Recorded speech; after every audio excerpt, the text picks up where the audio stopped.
ashes to school the masses. Hello everyone, welcome to episode 161 of the Scholars of Wrestling Show. I'm your man behind the microphone, Scholar Jeff. To my left is Scholar Tarek. I have felt the backlash. And I believe Scholar Brian, to my right, has as well. Have you felt the backlash? The backlash is strong with this one. Especially in more ways than one. You won this prediction show. Yes. You lucky bastard. First one this year in June. I'm disappointed in myself. We're still in May, but it's okay. But anyway, I was looking for a rhyme, but it just didn't come. Sit down, Brian. You're drunk. Aww. But anyway, talking of Scholar Brian's victory, let's break it down in deep detail, talking about the results of Backlash 2017. Let's dive right in, starting off with the pre-show match, which I think we all saw coming. Ty Dillinger defeated Aiden English. I believe this is one of the rare ones that we all called. Well, rare. If anyone actually thought that Aiden English actually had a shot, I'm afraid I've got some bad news. Here's a bridge that I'm gonna sell you. Okay, but I'm gonna give you 25 cents for it. Sold. But boom. This was obvious. This is a spot that Ty Dillinger's gonna be in for a little while. He's gonna be that dude who fights in the pre-show matches and gets the crowd all riled up with their 10 chants and all that. And I feel like the 10 chants is slowly taking over the show. Because with the count out, it's like 1, 10, 2, 10, 3, 10. You guys are you people are stupid. Yeah. I'm sorry. I'm not a big fan of the 10. And then once they figured at least out, for the count out. Once they figured out that AJ Styles was actually going to get counted out, they stopped. But, there's really not much you can say. There's not much you can say about it. It was the same thing. It was the same match that they had on Smackdown, which is basically what I said it was going to be. So there you go. There really isn't anything more to say. The only question is he just going to continue facing the lower card talent? I feel like that's his trajectory for right now. I believe that the only suitable answer for this is 10. God damn it, Jeff. No. Okay, actually try and contribute something here. Honestly, I think you're right. I think his entire gimmick is honestly just 10. So that, in a way, it actually was a semi-serious answer. 10 is all he's got. But what did you think about the match, Jeff? I think it served its purpose. It was just sort of a generic thing. It was nice to see Aiden English do something again.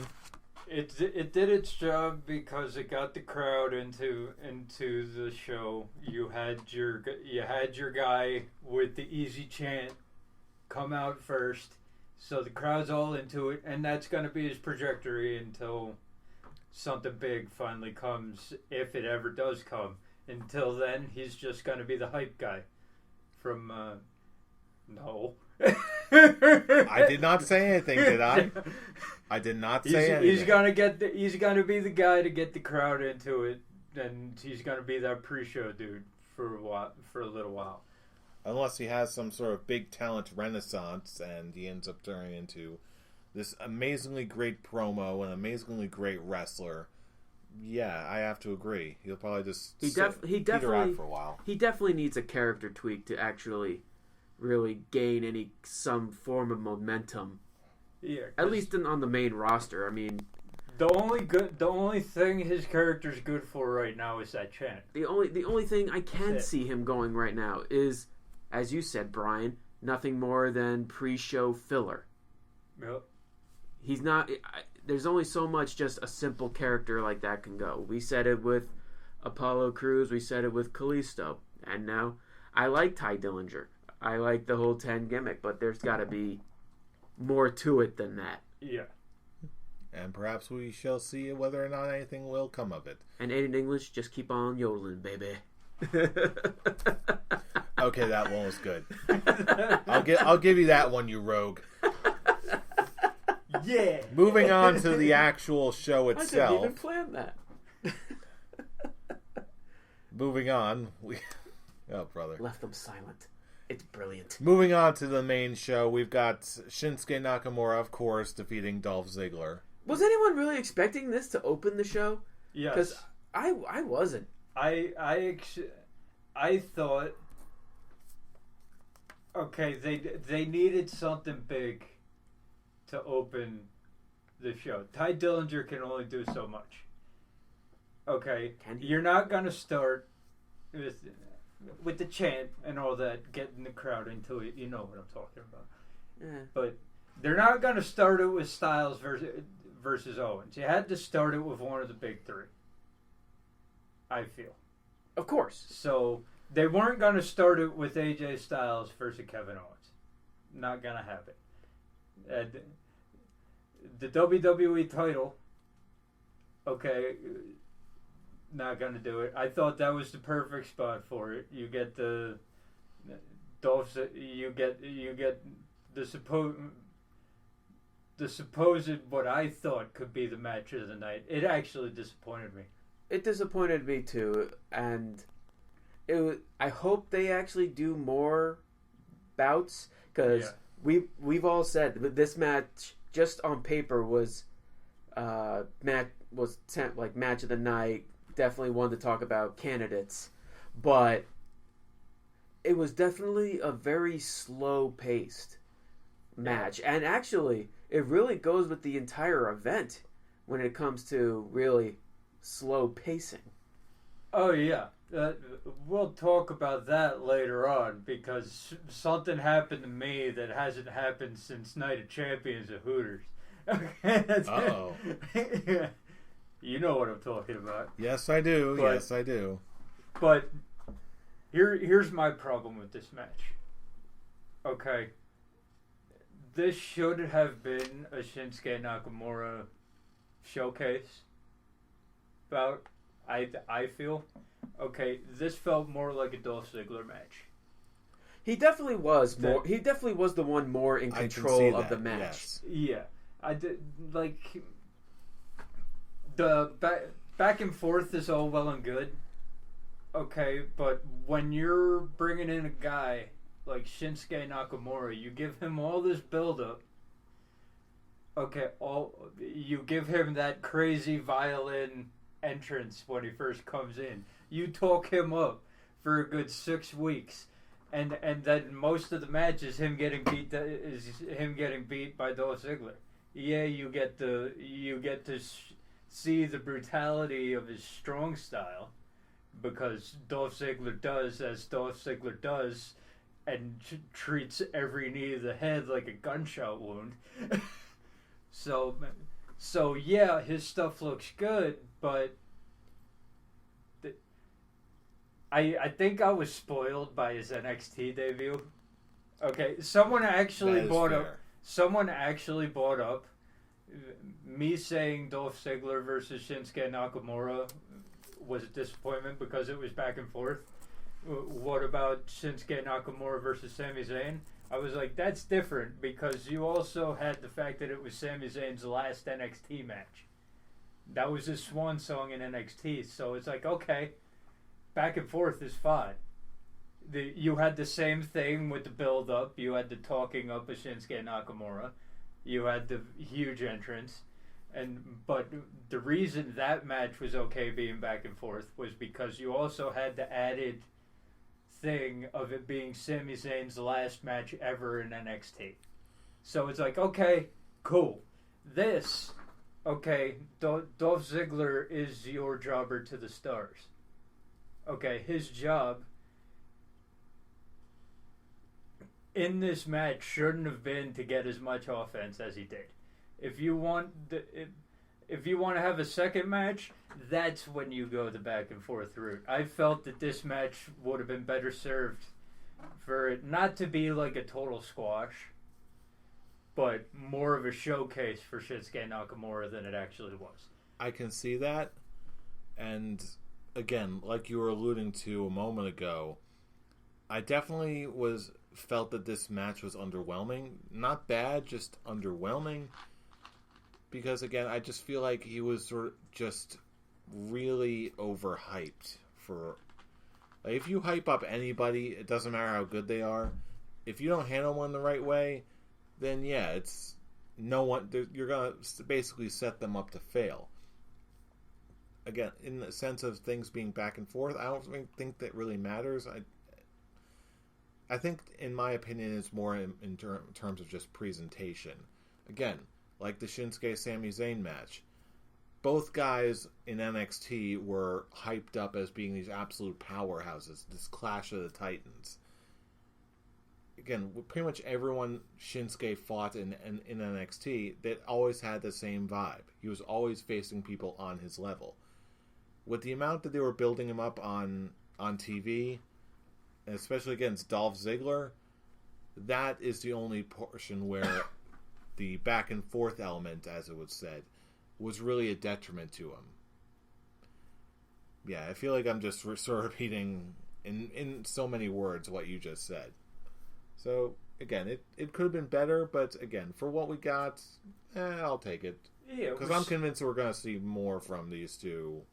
The feud's going to continue. After Money in the Bank, at least. Yeah, I'm not saying the match was bad. I'm just saying it definitely underwhelming, disappointing. Mm-hmm. I think the real disappointing factor when it came to me, it was just very slow paced. I didn't like the fact that Dolph got a lot of offense in. Didn't really bother me. I mean, yeah, he may be the jobber to the stars, but he is a well established name. And for most of the casuals who don't watch NXT, it's they don't really know Shinsuke Nakamura that much. So, in my opinion, this should have been his first pay-per-view match. I personally don't feel like this should have been his first match on the main roster. Mm-hmm. And that's kind of what I was alluding to. I feel like when it came to like, what was it you put, Brian? Showcase his moves and all that. If anything, they could have done it with some lower card, just so as built for the Ziggler. You're making it an English Ty Dillinger's bitch. Give him a shot at Shinsuke Nakamura's bitch. That's it. Hell, who else is really a lower card heel? Give him one of the Ascension. Oh God! Give him one of the big guys and just see him completely destroy him. Give him both. Give him the entire Ascension period. That could just be if one of the Ascension members try to interfere, and then Shinsuke's like, ha, nope. Nope, Kinshasa. Like, I'm gonna spinebuster Kinshasa. I just feel like the whole build that this would be his first match on the main roster definitely hurt it. That's the key. It's if they didn't do that and just dove right into like this is not his first match, but this is going to be his first major feud. If they had handled that way, then I think a lot of people will walk away from this match satisfied. Mm-hmm. And the key word on this one is just booking. Mm-hmm. Where they're booking this, and that's gotta be another. It's gotta be one of my favorite words when it comes to tonight. Oh boy. Well, let's get further into it. Next up, we've got the Usos defeating Breezango for the tag titles on SmackDown. First, okay, Tyler Breeze, hilarious. I told you. Fandango, I didn't know he had that flip in him. I have never seen him do that before. I have always believed. But the moment the Tyler Breeze came out in the janitor's uniform and then turned into Grandma Breeze, I was like, they have no shot. That was automatically what went into my head. That they're bringing out the comedy routine. If it was straight up, just Breezango versus the Usos, no frills, I would be like, I can see Breezango winning. I can see it. But they bought out the comedy act with it, and I feel like when the WWE does that, they're gonna be like, oh, these guys are gonna be the entertainers, but these guys are gonna win. every time. Or better, So- these guys are the entertainers. These guys are the champions. These guys are the champions, and the champions are gonna beat the entertainers. I feel like from what happened here, from the entertainment, I mean, I think there's two real big highlights from this match. One was after Tyler Breeze was knocked down, and I think it was Jay Uso that was climbing on the turnbuckle, and Tyler Breeze kept rolling to each corner. Yes, that was you just amazing. see Jay walking back and forth. I'm like, how many more times can they do this? I'm loving every second of this. This is so much fun. The rolling around the ring was great. And the second highlight was whichever one of the Usos took the dress and threw it at JBL. The best part was it landed on his head. It landed on his head, and he wasn't even paying attention. So, and I think he was legit. He was legit pissed, and it was hilarious because that guy's an asshole. Yeah. But the moment Tyler Breeze turned into Grandma Breeze, I was laughing the entire time. Oh, the second when they caught Tyler Breeze doing that high risk, and then they threw him, wasn't it like over the barricade, like into the crowd? Yes. Or into the 3 empty seats in the front row. How very convenient. As soon as they threw Tyler Breeze over, I'm like, oh man, this is it. They lost. And he didn't even get the finishing move, man. I just love that flip that Fandango did. I'm like, oh my god, he's gonna win the match for them, and all of a sudden, we're not gonna sell this move. Super kick off the turnbuckle, and 1, 2, 3. I'm like, aw. And then it kind of solidified. I'm like, oh god, these Tyler Breeze and Fandango are probably just going to be in the Golden Truth position on SmackDown after what happened on SmackDown. Then wins the Usos, and then getting completely squashed in under 3 minutes for the tag team titles. Yeah, I'm like, shit. All right, and the whole announcement on Talking Smack with the New Day returning. I'm like, yep. They're getting the SmackDown Tag Team titles. Breezango was nothing more than time filler, and I think this may be their only real shot at attempting to getting gold. Then again, I hope not. I really hope I'm wrong on that, because, like I said, I love their act. I love their Law and Order backstage bits. There was even like a framed photo of Big Boss Man. Of old school Big Boss Man, like in the old school police uniform. I was like, I like the call there. Fashion Police, Big Boss Man. I like it. And you know what? Because they're actually over right now, I've got to believe that beyond just like, heart and soulful optimism, I got to believe that this isn't the last we're going to be seeing of Breezango. I hope they're you're around right. for this long while still being jobbers. Now that they're actually over with a gimmick that works, I'm convinced that this feud is going to continue. Hopefully they'll wash away that horrible taste of getting squashed by Nikki Bella. Oh, see, I already forgot about that, to be honest with you. Here's the problem. It feels like they already ended that feud on SmackDown. I think so too. And again, multi-man tag matches can always be a thing in the future. Yeah, but moral of the story is this was really fun.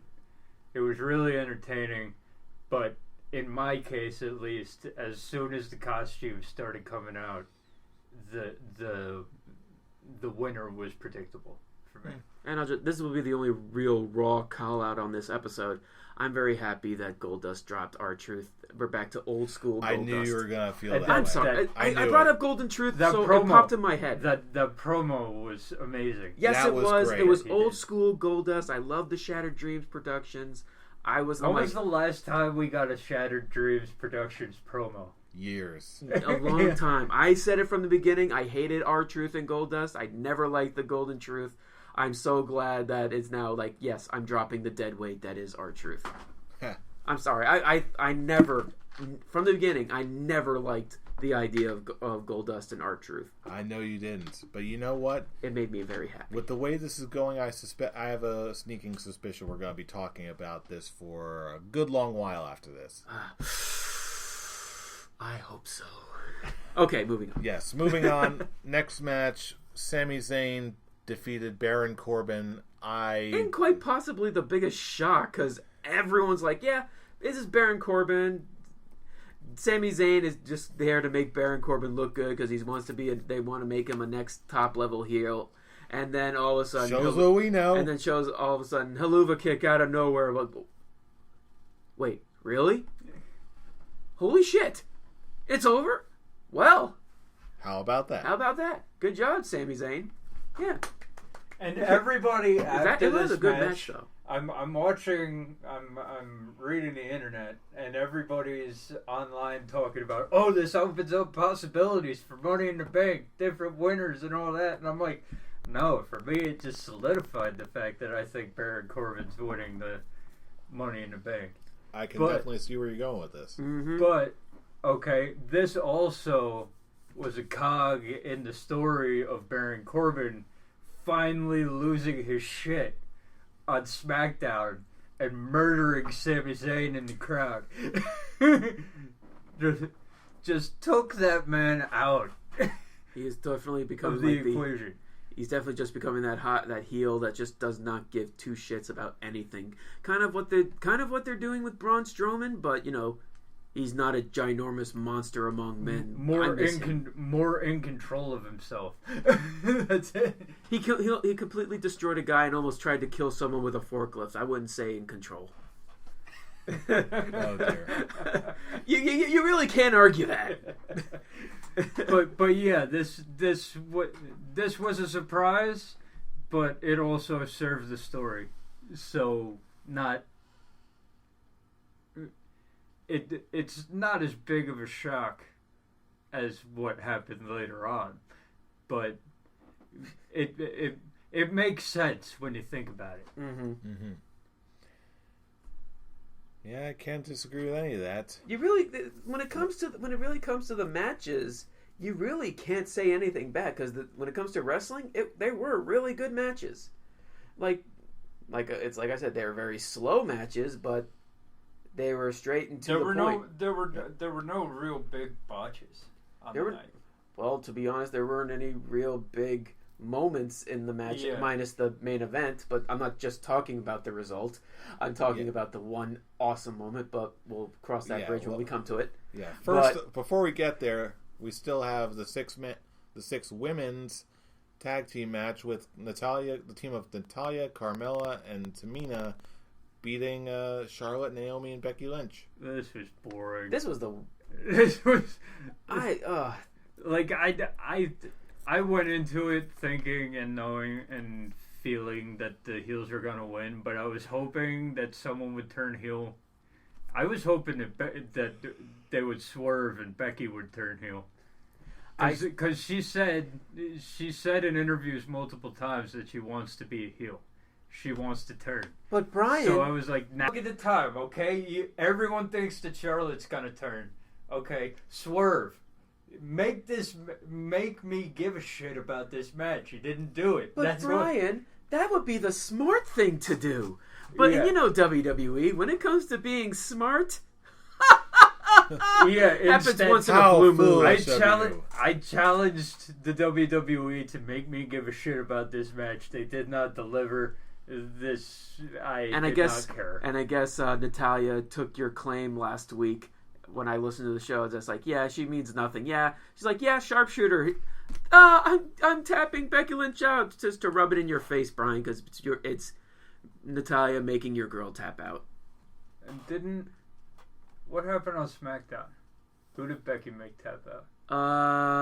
Carmella. Damn.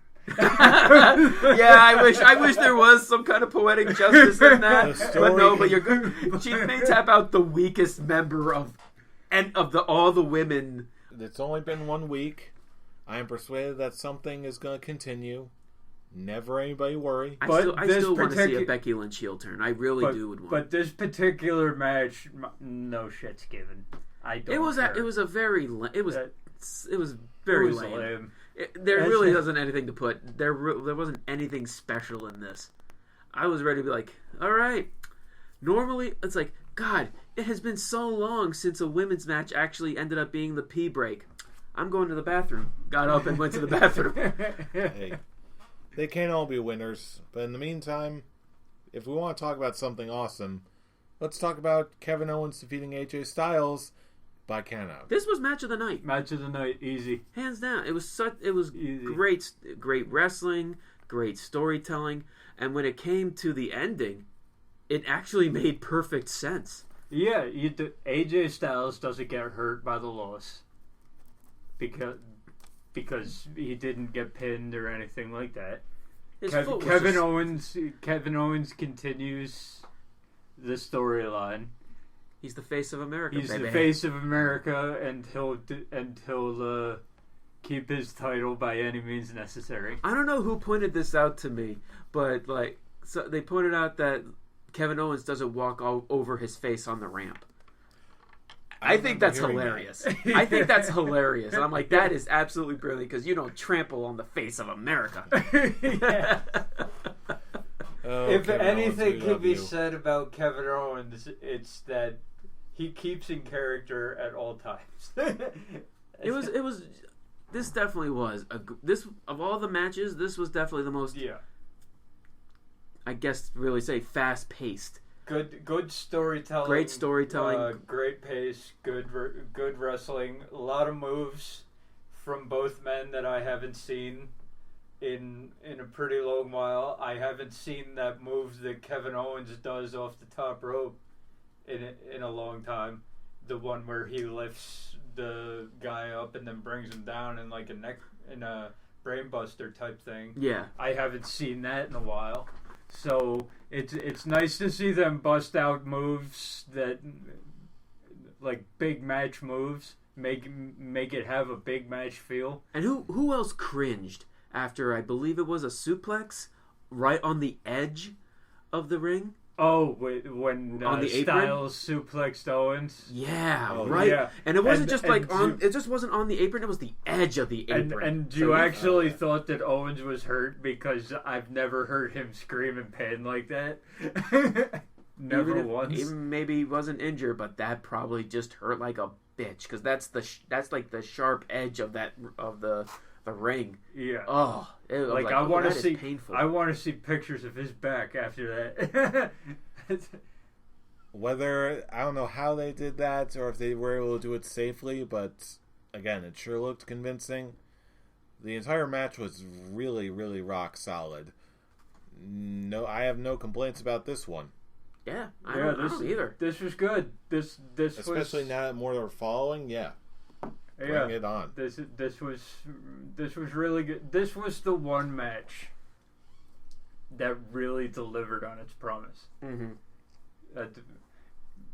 And for that, first of all, AJ Styles, he could make anybody look good. But with Kevin Owens, you don't need anybody to make him look good. It's two guys. They know how to dance. They know how to dance, and they danced. They did the tango, and it was beautiful. Yes. Oh boy. Should have seen that rose in AJ Styles' mouth after the match. I'm not going down that rabbit hole. I cannot. I simply cannot. Good. In the meantime, moving on to the what's that word? The second to last match on the card. We've got Luke Harper defeating Eric Rowan. And this is where the actual night Penultimate, of the pay-per-view. The actual night of the pay-per-view gets a little fuzzy for me because I did something that I almost never do. It's happened once, and that was because Curtis Axel was on 3 matches in one pay-per-view, and he put me to sleep in the middle of a Hooters. Okay? Yeah, imagine that. I remember that story. Anyway. But, okay, this was the part of the night where the rest of my fucks were all put out to pasture, and I fell asleep. It's funny. I'm not gonna lie. I fell asleep on this too. I don't even remember the match itself. The only thing I really remember... Here's the thing. On my initial watch of the event, I remember Luke Harper's entrance music, And then I remember the video package to Randy Orton and Jinder Mahal. That's it. I'm just like, and I was like, whoa. So, who won the match? Luke Harper. Shit. Like, damn it, Brian got the point there. and also, and you do not look like Luke Harper. I don't know who told you that. JMO keeps putting on Hell in a Forum that I'm Luke Harper. No, I don't see it. So I don't know. I honestly do not see it. It's the facial hair. Yeah, I still don't see it. I'm here. The story of that night was I was with fellow Hell in a Forum Weekly broadcaster Charlie, and he fell asleep at the same time. We had a thing going. Okay, we had 2 matches that we had the same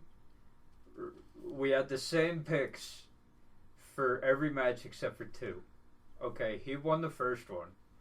I forget which it was, but in order for us to tie, well, he didn't. He had the exact same predictions I did, so you beat him too. In order for us to tie, it had to be Eric Rowan had to win. So we're all passed out, okay, and I kind of come to. I pass out after the entrances, so the match had just begun. So I come to Harper's music playing, and I'm like, "Hey, I won Backlash," and then I fell back asleep. But as knowing that I was gonna have to come here and talk about this, I watched the match over again. I heard you. I rewatched. Oh wait, that would imply that I actually watched it the first time. Yeah, yeah, I did. And I watched it, and it sucked. It was exactly what you would expect. It was a bad. It really wasn't good. I didn't remember a thing about this match. I didn't fall asleep. I don't know what happened. It seems like part of my brain just got displaced in time for. Here's the deal. This is exactly the match you should get when you build up when you build up a match in 2 minutes on a Talking Smack. Okay, this is exactly the kind of shit that you get with that kind of build up. The only real highlight that came out of this was seeing Eric Rowan trying to go for his mask. Just like, it's the mask that gives him the power. I was like, what, are they kind of trying to pull a Kane with his mask with Eric Rowan? No. And it cost you the match, so. And Luke Harper wasn't on Smackdown, so and didn't they just have a video package for Eric Rowan? This whole thing was pointless. The match was pointless. The build-up was shitty. This was exactly what everyone should have expected. Luke Harper deserves better. But at least you won. Yeah. Let Eric Rowan be the Doink the Clown of SmackDown. But I just want him to be the super intelligent vintner of SmackDown. If they are doing what they did with Renee Young and just have him pull a balloon just to scare the shit out of someone with him popping it, he's going to be a Doink the Clown. The evil Doink the Clown. I was going to say, do you remember how he started? That was fantastic. The evil Doink the Clown. Of course I remember how. I loved that. That's what Eric Rowan should be. He should actually be starting to like. I hate that I actually am referencing this because I thought at least the first movie was garbage. Like the House of a Thousand Corpses, where he was that one guy who had the clown makeup. Oh yeah. He should be something similar to that. Yeah, similar to that. And you know what? That would probably get over, big time. And just him showing up at random, kind of pulling a run, kind of like the what's his name, the Roman guitar guy on Raw. Why is his name? Elias Sampson. Elias Sampson, Yeah, just wandering in the back, and then he just shows up, pulls a balloon. And then slowly walks away. What was that? I don't know. but that scared the hell out of me. I'm gonna need new pants. Seriously, if this leads to a gimmick where Eric Rowan just starts getting into random matches and fights with people backstage, like, if you ever see Eric Rowan coming, you'll be like, okay, you either stand your ground or you just run away and get the hell out of his way. If it sets up a gimmick, almost like a quasi-slasher movie villain type of gimmick, that would be neat. I would love to see that. And Luke Harper just needs to do something. Seriously. What was... we were hoping this could progress something in his character. Right? Absolutely nothing. There was a shot of him being in a triple threat title match at WrestleMania, and now he's in a 2-minute build-up match. He's in complete irrelevancy right now. He Yeah. has no storyline. He had a match with his former tag team partner that led to absolutely nowhere. That came from absolutely nowhere just because Rowan beat him in a match, and it's like, oh yeah, here we go. You're gonna have a rematch at Backlash. Okay. Yeah, exactly. And I must get my mask on because it gives me power.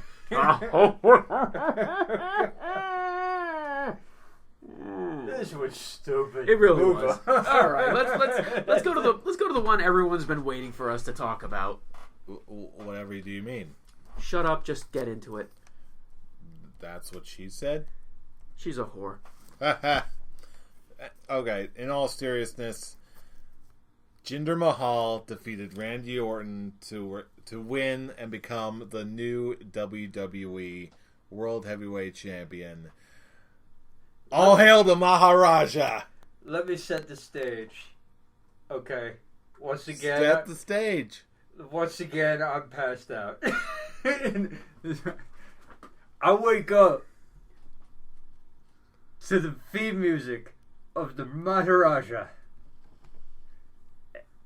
playing, and him on top of the announce table holding the title with his constipation face in full effect. and all you hear is, what the fuck? but watching the match on replay, standard. It really was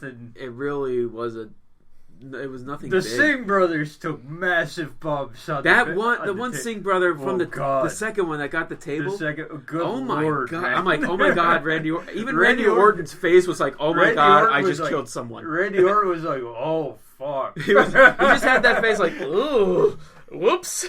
I just made a guy land on his head. The voices don't approve. The voices don't approve on this one. But I'm not gonna. Hopefully, I didn't kill the man. Even the voices were like, dude. That was Not up. cool. Not cool. That's it. But other than that, standard.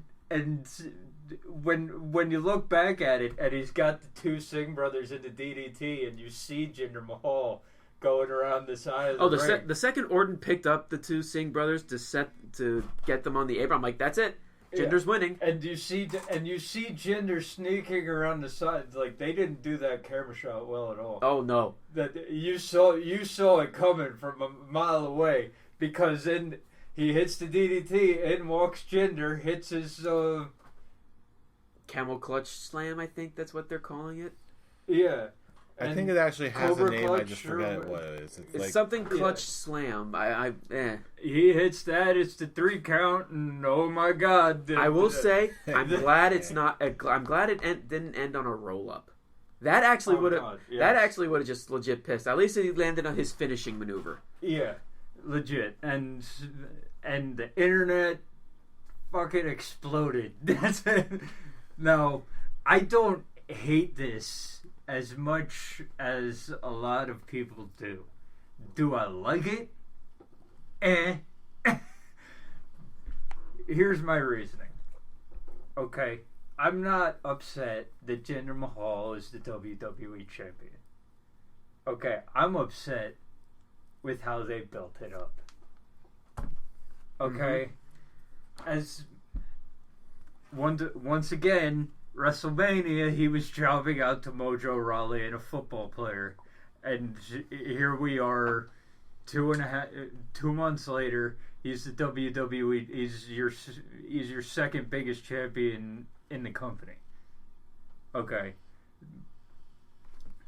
I said it when I was on Hell in a Forum Weekly earlier this week. I'll say it again now. Okay. He came back in August. Okay. They should have bought up the Bollywood boys in August. Started the Singh Enterprises or whatever they're calling it. Okay. And build up this stable. Build up this force. Build up the Maharaja. So that when it's time to pull the trigger on this, okay, instead of 75% of the fan base going fuck off to the WWE, it's everyone might not like it, but they're like, oh, okay. They would hate it because it's part of the story, not just because of how they wouldn't hate it because what the fuck, man. Well, everything you just said basically took the words right out of my mouth. If he did start doing this, instead of having the team up with Rusev and basically be the one that gets pinned of their tag team, I would be upset with this. I'm like, okay, he came back, he has a new look. Because I won't lie, he looks good with the belt. Mm-hmm. His build, his look. I actually don't think he could be booked as a main eventer and champion. He looks the part. Yeah, it's just the fact that he was the equivalent of the Brooklyn Brawler. That he was just there. A week before he won the number one contender, he was made to look like a bitch to Finn Balor, which he concussed Finn Balor in that match. It's just, I wouldn't be so upset with this. I said it as a tweet right after the event. Jinder is now in the same ranks as Bruno Sammartino, Hulk Hogan, Randy Savage, Undertaker, Shawn Michaels, Triple H, The Rock, Stone Cold Steve Austin, Chris Jericho, John Cena.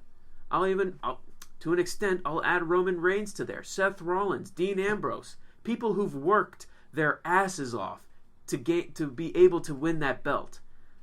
And to have someone who has a losing record of his entire career that's over 300 and a winning record that's not even in the triple digits. It's in the double digits, but it's nowhere. It's in the losing is over 300. Winning 80. Mm-hmm. And he's the WWE champion. Yep. You said something last week on the prediction show that actually really pissed me off. Because it's what's wrong with mostly the fans these days. You said you wanted Jinder to win because you wanted to get the tears of everyone who will bitch online. That's what you said. I do not dispute that I said this. However, I'm like, that's not the real reason for that you want someone to become You're champion. right, it wasn't. I honestly just said that to mess with him. And I just feel like if they're just saying, "Oh, we just want," I get the whole point. I do agree. We need new superstars. We need new faces to be legit main eventers. But as Brian said, and I 100% agree, ever since he came back in August, that's how he should have been built. I wouldn't say bring the Singh brothers right away. Have him establish himself as someone who is actually worth being a damn, instead of being the jobber to everyone else. I totally see what you're saying. Again, I apologize if I've given you the wrong impression about why I was pulling for Jinder Mahal in this whole exchange. It wasn't just you. It's what a lot of people have been saying. They just want to see it because they think it's hilarious. Because I'm like, oh, someone like this now, the jobber is now the WWE champion. WWE can't reach a new low. I'm like, that's not why we're watching it. Honestly, most of the people I've heard from, I don't know what your experience has been, but most of the people who I've heard from are just trolling. I admit, myself included, I was just trolling for a while. However, now that this has actually come to pass in the manner that it has, in all seriousness, there's a lot of really good things that come with not just Jinder Mahal's victory at Backlash, but also with his current reign now and his storyline to get to the title.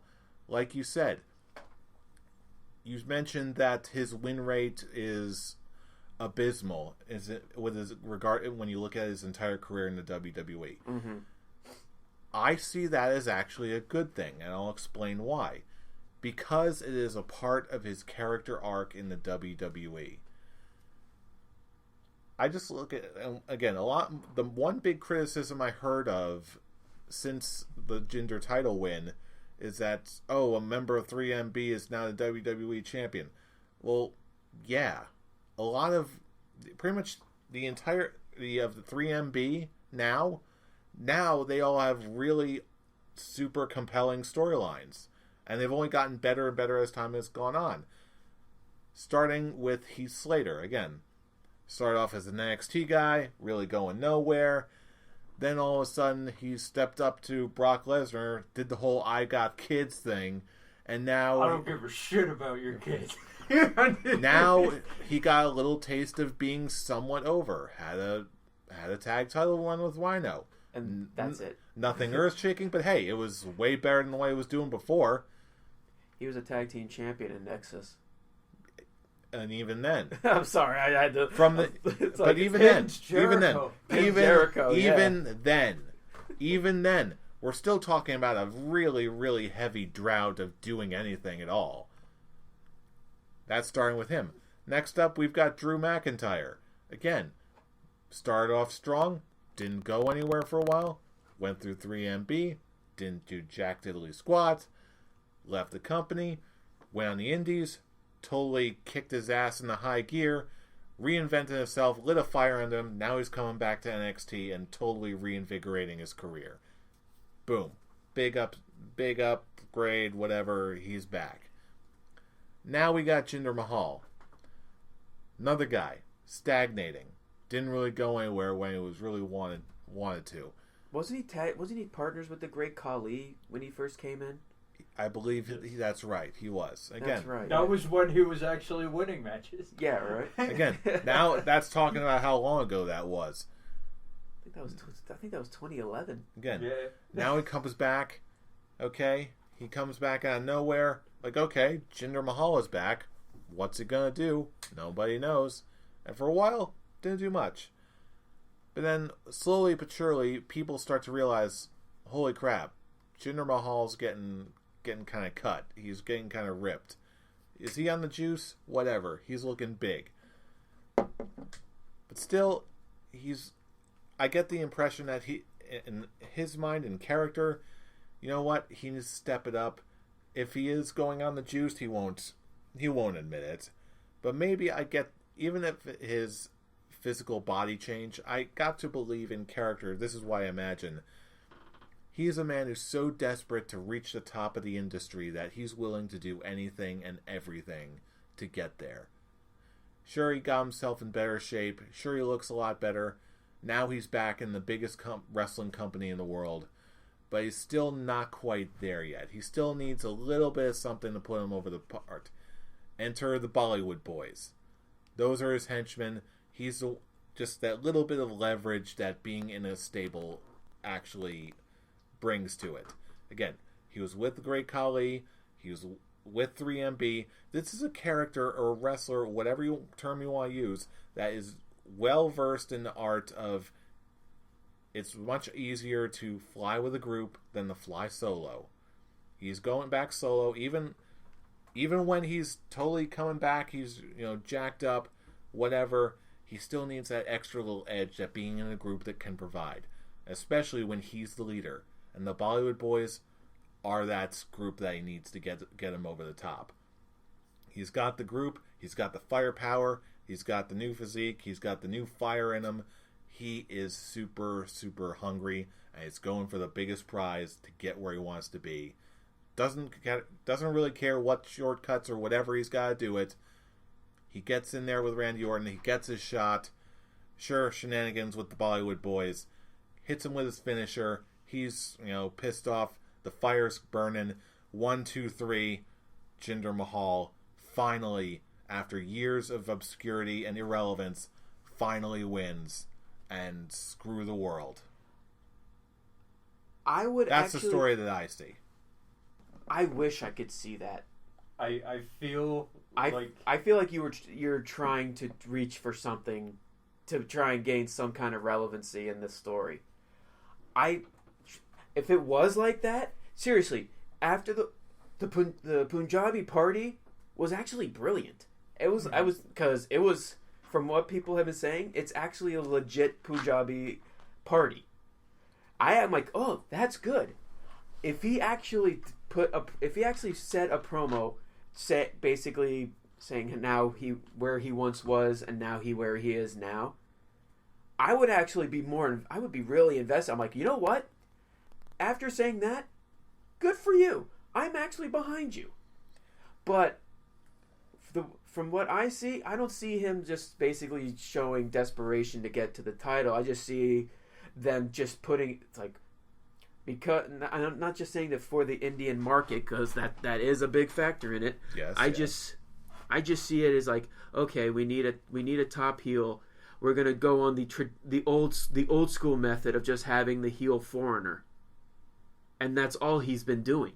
That's been his promo for the past month. The same things, like, oh, you don't want me here for how I look, for what I am, and all that. I'm like, dude, we don't want it. It's not that we're not basing on your religion. We're not here basing on your look. It feels, and that's like the point. It feels like, but instead of him being desperate for what you're saying to be at the top of the company, it's more based on the promos that he's desperate for people to believe in him. And that's part of the narrative. Not in him being champion or anything like that. Believe. Like, as he said, like religion, that kind of deal. All I see is a bunch of haters. I'm going to turn you into believers. And that to me, I see that as part of the narrative. Both working both ways. With here in the States, it works in the matter of, like you said, the classic foreigner cocky heel. It's not even cocky. There is no cockiness in this. Okay, wrong word choice. Whatever. But the point that I do like your explanation on the show better than what you were telling me in the parking lot. But I wish that I could believe that was that's actually where they're trying to go with it. Well, it's also you're also have to look at the difference between what is explicitly said in a written out WWE promo, however we want to quantify that, and then there's also the storytelling that happens without words, something that happens organically, like what I outlined before. He has talked about that briefly in promos, or not even promos, just interviews outside of WWE. What you see on SmackDowns and during promos on TV, those are naturally going to be a little bit more catering for the people who are watching that show to progress the more overt storyline that you're seeing in front of your eyes.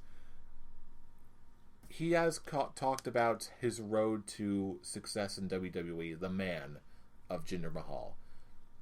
But even when you take that out of the entire equation, even if you just look at his entire history, as many people have, it's not like I'm trying to dress it up. This is legitimately what I see. This is the progression. Sure, have I stretched it out with certain members 3MB? Yes, I certainly have. But at the same time, that's the narrative that I cannot help but see. Do I expect everyone to see it? Do I expect everyone to even like it? No, of course not. But at the same time, this is a narrative that I cannot help but see in addition to all the other factors And just given the improvement with Jinder Mahal's facial look, his body, his wrestling, his timing, sure, he's not going to be putting any 5-star matches, but at the same time, I do have to say, as far as the foreigner heel thing, I am certainly more interested in Jinder Mahal now than some of the other foreign heels that we've had over the years. I'll say this for Jinder Mahal, and this will probably be my last thought on that. The character work that he's done since he became the number 1 contender, I'm impressed with it. Like a lot. Mm-hmm. Okay, very impressed with it. To the fact where my opening statement, which was, I'm not mad that Jinder Mahal is the champion, I'm mad at the route that they took to get him there. That's where that comes from. I'm like, if I had seen this character work from before he became number 1 contender, if this had been the character work that he'd been doing the entire time that he'd come back, I'd be more in your boat. Okay, because this last 7 weeks, okay, if that had been over a time span of 10 months, I'd be a Jinder believer. I would be. I only got 7 weeks of that shit. I'm not there yet. And again, I do not blame you one little bit for that. Again, have WWE done this in the right way? Of course they haven't. Do you think they actually meant to have that same sort of narrative with the 3MB and rising and coming back? No, absolutely not. However, if there's one thing WWE has shown us, is that they are virtual masters in the art of retconning history. Oh, indeed. Very much so. And if they handle this right, which it seems like they're starting to do a little bit of this, they can twist this story into whatever type of narrative that they want to shill out. Am I saying they're necessarily going to do what I just outlined just now? No. As a matter of fact, I'd say it's relatively unlikely. But they can do it, and it's been done in the past, and whether or not it lands, it can be done. That being said, there is one other benefit to a Jinder Mahal title run that I feel has sort of gone under-addressed. And that is, in a post-Jinder champion world, this has sort of brought in my mind the one big complaint that I've had for years with WWE. It's that they've sort of forgotten what the first W in WWE is all about. World. You've got tons of international talent from so many different countries that now, especially now, the floodgates are open. Now, just about anybody, given the right build, can win the WWE title. Of course, we just got Shinsuke Nakamura coming in. Now we have other people who haven't even touched the title yet. Now, with the proper build, or even without it, with the proper setup, anybody can win. Shinsuke Nakamura can win. Cesaro can win. Help me out here. Anyone with the proper build, or with the right look and the right entourage, whatever they need. Go in UK. Yeah, anyone with the... Mr. Gallagher. given the proper build, or Neville. Might have a shot. Honestly, maybe even someone who, maybe even a previous or current UK Championship title holder with Tyler the proper Bate, build. Pete Dunne. Who knows? If anyone deserves a shot, it's those two. That fucking match of the year. Nothing. My point is this.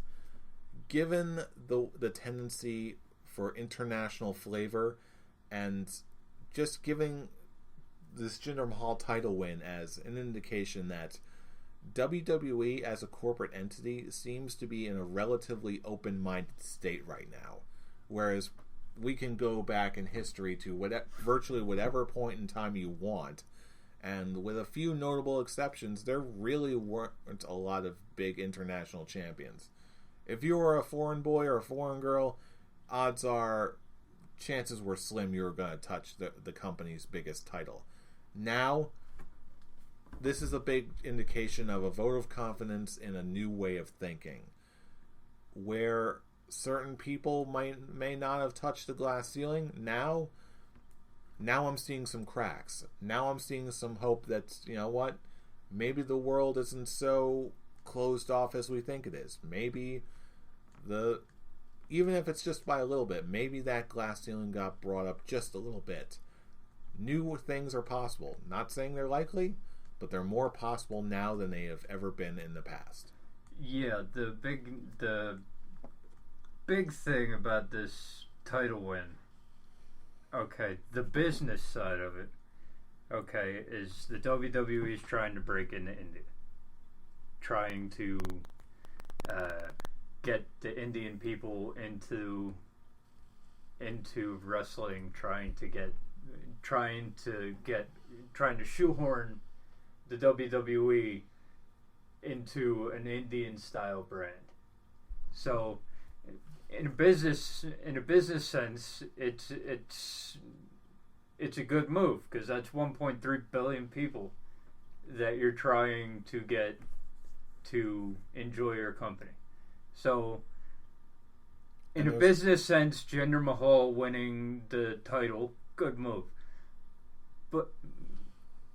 And what you're saying about the match that Pete Dunne and Tyler Bate put on at NXT TakeOver, which I'm calling right now my match of the year. Calling it done. It's I see what you did there. Yeah. Womp the shaken, not stirred. Rest in peace, Roger Moore. That's sad. Sadness. But those two have a shot, and I agree. Anybody has a shot. Especially now that the biggest jobber in the WWE is now WWE Champion. Anybody and everybody can win the WWE title. Is that a bad thing? Depends on... It goes back to what I thought about Jinder. It depends on the build. If the build is good, then I can see it. And not for nothing, even taking away from the international presence of WWE that's emerging right now, there is something to be said for unpredictability. Now, I know some people really don't like that as being the primary selling point, but here's the thing. It only needs to happen once to get that feeling back. I'm not saying that you need to go crazy like hot-shotting it to a brand new person every month and a half, but even just something like this, like maybe every year or a couple of years. Not saying... If they hotshot the title, obviously it would get old fast, and the interest would wane. However, one big takeaway that I cannot help but enjoy out of this is that the sort of success story that they have done with Jinder Mahal. Even if you don't follow the narrative that I just laid out a while ago, you still have a guy with a relatively losing record, relatively unsuccessful, certainly kicking it up a notch, and now suddenly he's the champion.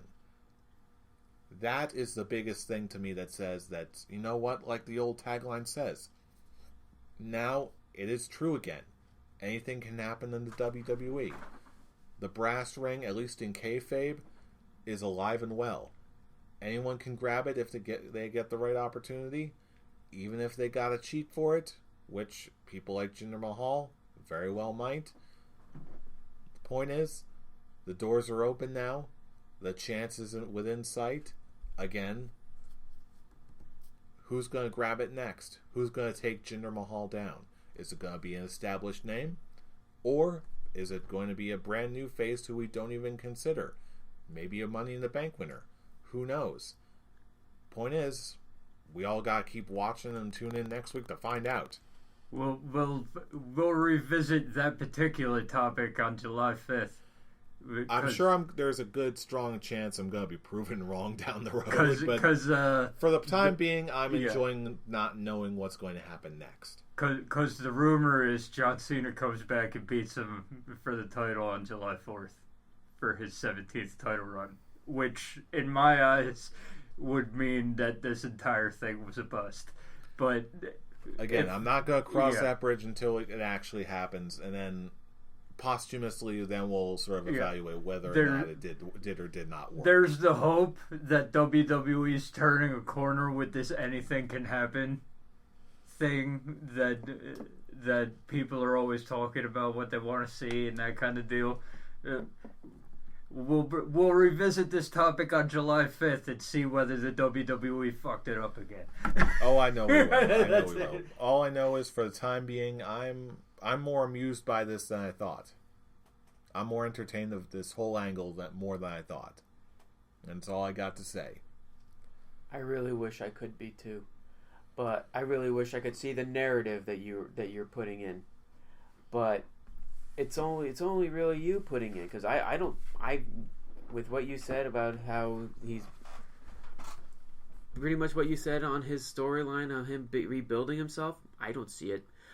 The only thing I do see it is that, once again, it's WWE retconning their continuity and just basically saying, okay, everything aside, Jinder Mahal is now the new man. He's the guy. All his past works mean nothing now. And like I said, if they used his history to his advantage, something similar to with what they did with Dolph Ziggler and the Dean Ambrose feud, to try and him revitalize himself, except this time he actually wins the title, I actually would have been more invested. Just saying, once I was a man who was partying around with a guy who thinks he's a rock star. But I'm not here to play games. I'm here to make a name for myself. And making a name for myself, I'm not here to entertain you. I'm here to make me the star and use his heritage as a thing, not as the evil foreigners. Like, oh, I hate you. You hate me because of how I look. It's basically like, I tried a way to be entertaining for you, but I think that's bullshit. Well, him saying it in a PG way, but I'm here to basically make a name for myself, and the way to get that is to beat you. Basically, make it feel, well, real. Make it feel like it's a man who is desperate. I never got the desperate side of Jinder Mahal in this build at all. I just look at it as this. Okay, we're pressing the restart button. Now we're just making him the classic heel foreigner. In hindsight, I think the term desperate was the wrong term to use. I think it's more akin to hungry. Jinder Mahal is significantly more hungry than he has been in the past, if that makes sense. But either way, I see what you mean. I know just from an observation that this didn't land for everybody. I know that. It's just because he feels so 2D. He doesn't feel like a 3-dimensional character that I can get invested in. Right. And like I said, hey, we had that Punjabi party. I'm like, you know what? I like this. And I want him to basically show something like what Alexa Bliss did when she won the title, showing how she made a name for herself. But not just because of his religion and all that, just because it's because of me, and because he's the heel, he'll ignore the fact that the Singh brothers were a major factor in this. Yeah, and I definitely see what you're going for. That's what angered me about this. Like I said, I could see Jinder as champion, and if it was given longer belts, I would be all for it. I would be like, yeah, let the man be champion, and let Drew McIntyre come up to the main roster and have them be a feud. That would be a fun storyline, because most people would probably cheer for Drew McIntyre when he comes back to the main roster. And you know what? For that exact reason that you just described, that actually gives me even more hope in this whole Jinder Mahal experiment. If they let him have the title for that long, hopefully don't do that John Cena bullshit. What I'm talking about specifically is his last promo on SmackDown. although it was relatively brief and streamlined for what it was, what he said in English, for lack of better terms, again, I feel like that's the writers just playing safe for now. However, just hearing or having translated what he said in Punjabi, they're portraying for the Indian audience as almost like a hero almost, where these are very real concerns, very real prejudices, and now the narrative that the Indian audience is getting is very much I conquered the odds, I conquered fear, I conquered hate. And for everyone who has sort of encountered that, then he sort of almost becomes he becomes the face. Whereas, like you said, to the American audience who's used to the foreigner heel idea, you're, especially now with modern sensibilities and modern ways of looking at race and ethnicity, we're like, yeah, what are you talking about? That's not why we don't like you. It's not nothing to do with your race or religion or whatever. Boo! It's, no one likes being called a racist. That's how he's getting the heat. That's how he's getting the boos. I wish that's their way of thinking it, but I can't give WWE that kind of credit. But you know what? I really can't. I can, because it seems like it's working. Because of so many people don't like Jinder Mahal, because they're, for all the reasons you said, it's, people don't like Jinder Mahal right now. And just hearing from, again, I'm not just pulling that whole Punjabi thing out of my butthole.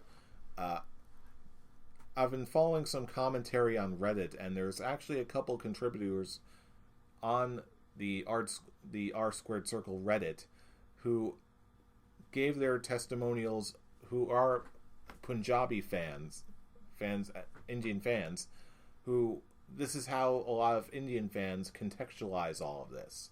This is how they see Jinder Mahal. This is what he's talking about in Punjab or Punjabi or whatever. However, the point is, right now, the way the character is being portrayed, he's sort of playing two sides of the same coin.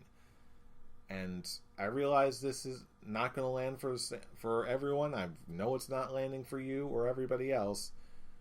But for the time being, whatever they're doing seems to be working. Only time will tell if it actually ends up working in the long run. As long as he actually adds more to his promo than just being the evil foreigner and actually start building, character to it.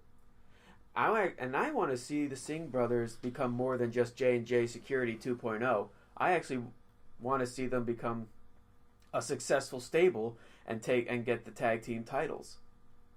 And you know what? The last promo that we saw. That's little hints here and there. That's what still gives me hope. I hope it's not just. It's not, when you're calling it a stable, it's not just the one guy and the lackeys. It's the one guy and, yes, the underlings, but they're well established as well. I mean, look at something like D-Generation X. They had X-Pac and the New Age Outlaws, the underlings, but they were just as successful in the undercard as Triple H was on the upper card. Again, this is still very early on. It can go any number of ways, but that's why the Authority was a big failure. It's not just because Triple H and Stephanie are just hogging the spotlight. But again, this is to be continued. In the meantime, before we close out, last minute scores overall for Backlash. Facial hair ratings. Go. I'm going to give it a 3. It was not, for me, this event was nothing more than just a glorified episode of Smackdown. It didn't feel like a big event, except the ending. But and having one ending is one thing compared to the rest of the event. The only real highlight was AJ Styles and Kevin Owens match-wise. Yeah, I gotta concur. As much as the 3 out of 5 classic OT score for me revolves around just the crazy people actually did it. They pulled the trigger on Jinder. this overall, that moment carried the entire show for me. Overall, 3 out of 5. I Right. was gonna go with the classic OT. But It's the question. Put me to sleep. Oh. So there's nothing inherently wrong with this pay-per-view, but the fact that it put me to sleep, I have to take that extra point off. 2 out of 5. Peach Fuzz. Peach Fuzz. Ooh. Peach Fuzz, because it's not as bad. That is a good argument. It's not as bad as that Night of Champions where they put Curtis Axel on 3 times and made me fall asleep in the middle of Hooters. That got that a clean shave right off the bat. But that's, I agree with Tarek. It was basically a glorified episode of Smackdown. Nothing really. The only groundbreaking thing that happened was Jinder Mahal's win. Nothing insane happened in matches or anything like that. Wrestling was good. It was there. You had the one match I didn't give a shit about, the women's match. But other than that, episode of Smackdown gets to the 3, gets to the classic OT, but the Peach Fuzz comes out because I actually fell asleep. And that's not good at any time. Well, there you have it. You've heard our predictions, our thoughts on what happened. Now we want to know what you think. As always, we're turning it over to you. And just let us know what you think in the comments below. Give us a thumbs up if you like what you hear. Subscribe if you want to hear more.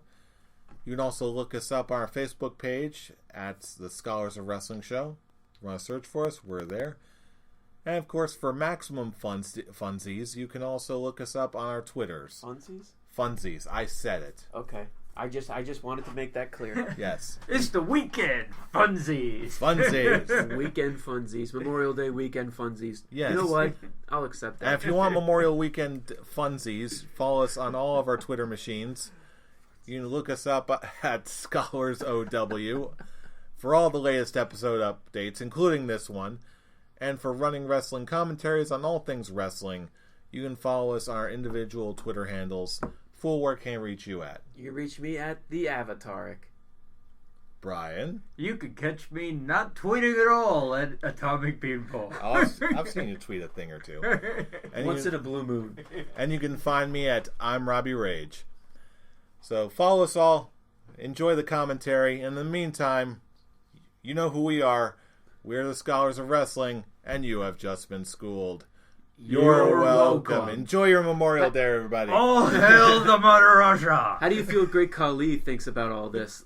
He's crying in the corner. I'll tell you this. Jinder Mahal definitely a better wrestler than the Great Chief. Okay.